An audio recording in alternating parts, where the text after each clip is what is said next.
I used to be Christian. My mother was Catholic and my father was secular. I encountered Trinitarian Christianity, which argues that God is both one and three. When I encountered Islam, I found something different. That Islam describes God as a being of infinite or inexhaustible power. Okay, thank you everyone for coming, and thank you to Corpus Christi for allowing us to use the auditorium. I'll get straight to it and introduce the speakers. So on my far right is Colin Brewer. He's a retired psychiatrist and ex-research fellow at Birmingham. He's a medical journalist and author of several books. He's written for The Spectator, The Guardian, and the New Humanist Journal. And he has a keen interest in history, in the history and origins of religions. Alex O'Connor, to my right, is an Oxford University student here with us. He's got an extremely popular YouTube channel on which he discusses politics, philosophy, science, and religion. To my far left is Mohammed Hijab. He's an academic researcher at SOAS in London, and he's also studied in multiple Islamic institutions. I see Mohammed as a kind of public debater. He roams around London, locking horns with Jews, Muslims, Christians, and atheists alike, and as I'm sure you'll all attest if you've seen his YouTube channel, those are most productive conversations that he's had. Abdullah Al-Andalusi is an international activist for Islam and Muslim affairs. He's given extensive talks and written articles rationally critiquing secularism, liberalism, secular democracy and materialism.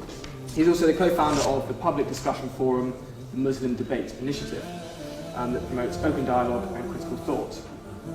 And without further ado, I'll ask one of the proposition to step up, supporting the motion, Islam explains reality better than atheism.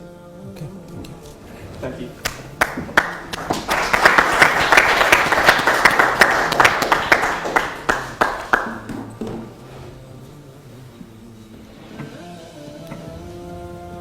In the name of God, the gracious, the merciful. I'd like to thank the Oxford Forum and my fellow panelists for facilitating this debate and everyone here for attending. I went to a Church of England school and learned the basics of Christian belief. However, with there being so many belief systems, I asked myself a question. How did I know I was born into the correct one? Would I have been something different if I was born and raised elsewhere? I then studied every belief, claim, or worldview I could find to discover the ultimate explanation for all things. In doing so, I found that many explanations couldn't account for many things that I could observe or prove themselves false or fell apart due to their own self-contradictions or contradictions between what they say and reality. For example, and that the infinite, immortal God is also a finite, mortal man. I encountered polytheists who argued that there are many gods, some eternal, some who popped out of nothing, who are all infinite but have created and finite human or animal forms, suffer ignorance, tiredness, and even injury. Some Pacific island religions consider volcanoes who created their island and whose sediments make the ground highly fertile for cultivation to be also eternal and divine. I've also found that many atheistic positions are not any more special or more coherent than these.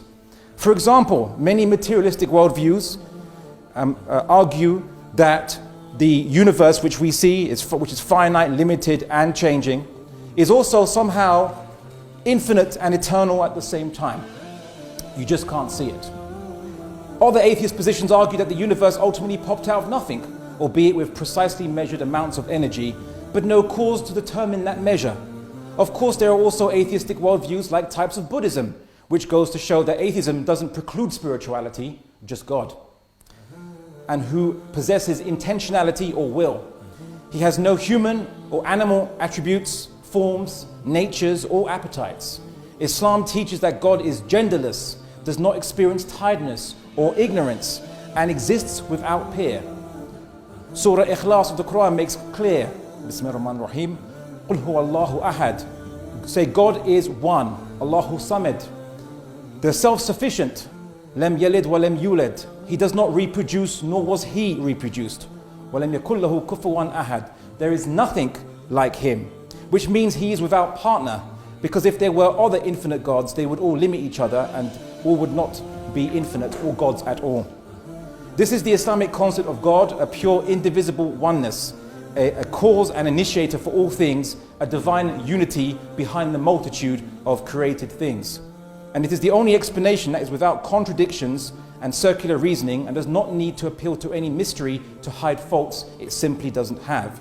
Islam's message to mankind is to avoid the error of mixing the infinite and the finite together and creating false idols by attributing to limited and finite things the attributes that belong only to the Creator and vice versa. Instead, Islam asks mankind to recognize the infinite alone as the ultimate creator of all things, who is separate from his creation and not like it. Is this a God peculiar to Islam? No. Anyone on earth today or in history who worships an infinite, unlimited creator who willed all things into existence and does not resemble any finite things or creatures, worships the same God we do, whatever religion they call themselves. Islam teaches that it is not something new, but merely a reiteration of the same message that has been repeatedly sent down to mankind throughout different times and places, producing commonalities in many religions throughout history. Now to the title of the debate, Islam explains reality better than atheism. Some might say, well, atheism doesn't seek to explain anything. It's only a lack of belief of God or a rejection thereof. But atheism's denial of the existence of God carries the minimum corollary, that reality is completely explainable without God. And they'd be wrong in my estimation. There are four aspects of reality that only Islam's concept of God can ultimately and soundly explain, while atheism cannot do so without falling into self-contradiction.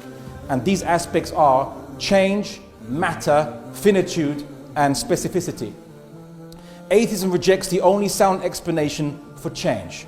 If this moment depended on an infinite number of previous moments and movements, we'd never exist or get here. If I were to say that my opponents can begin their speech after an infinite amount of time, they would never have the chance to start their speeches, as an infinite amount of time can't end or even begin if you think about it. Likewise, if I asked a poor student, not pointing to anyone in particular, for £1 and he didn't have it, and he asked another who was equally poor, and so on, I'd never get that £1 until the chain of students found at least one student who had £1 to begin the chain of lending and eventually get to me. Now, this is known as the infinite regress fallacy, which is the same as asserting a beginning and no beginning at the same time. It is a contradiction and therefore impossible. The existence of change and movement requires a first mover. There's no way around that. And if it is the first mover, it means it chose to move things without being moved by anything else. Therefore, it has a will. This is the key characteristic of God, whose name is Al-Mubdi, in the initiator in the Quran. 2. Atheism rejects the only sound explanation for the ultimate basis behind matter. If matter gets its attributes and characteristics because it is made from something more fundamental than it, let's just say subatomic particles and forces, ultimately quarks and bosons, and these things are made of, let's say, quantum vacuum energy or fluctuations in such thing, or superstrings, one or the other for the sake of argument, what is quantum vacuum energy, or what are superstrings, if they even exist, made of? If something else, and that's made of something else, where does it stop?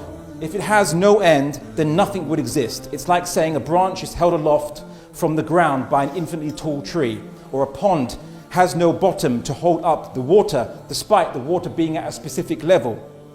The fact that anything exists and continues to exist proves there must be something fundamental that is supporting all these things, that itself isn't made of anything else and has no parts, and therefore is self-sustaining. The Quran calls God Ar-Razzaq, the sustainer, Al-Hafidh, the preserver, Al-Samad, the self-sufficient. 3. Atheism rejects the only sound explanation for finite things. If something has size, shape, charge, or a specific characteristic, what determined these limitations in the first place? If it were determined by a finite thing outside itself, an efficient cause, going on forever, it's an infinite regress fallacy. If it was determined by the building blocks inside itself, a material cause going on forever into smaller and smaller blocks, it's another infinite regress fallacy. The only possibility left is that all forms and limited characteristics of all finite things were ultimately created by something that has no finite limitations itself.